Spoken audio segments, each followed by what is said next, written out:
Den fortryllede skov. Der var engang en mægtig troldmand. Han boede i et stort tårn med 2 store magneter på toppen, så store at man kunne fare vild i dem.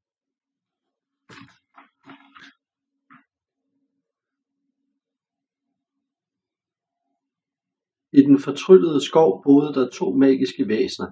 Den ene var en fe og hed Kaka, den anden hed Gar og var en nisse.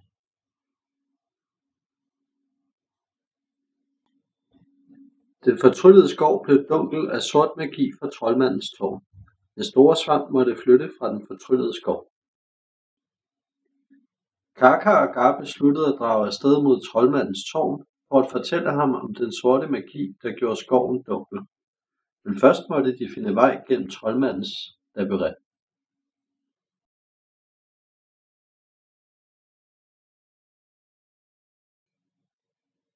I midten af labyrinten mødte de en kæmpe fugl med mange forskellige farvede fjer. Kaka og Gar spurgte fuglen om vej til troldmandens tårn.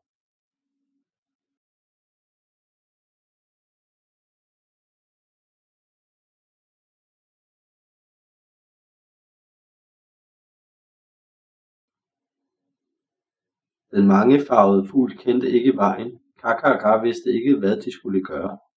De vandrede omkring labyrinten i lang tid.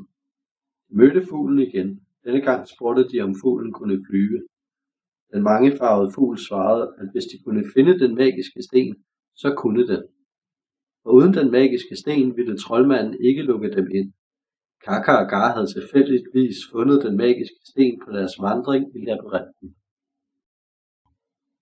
Den mangefarvede fugl fløj dem til tårnet. De bankede på døren til tårnet. De viste troldmanden den magiske sten.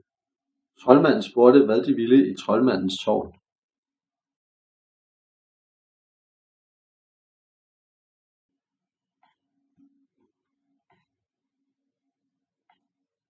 Kaka og Gar fortalte troldmanden om den fortryllede skov, som var blevet dunkel af den sorte magi fra troldmandens tårn.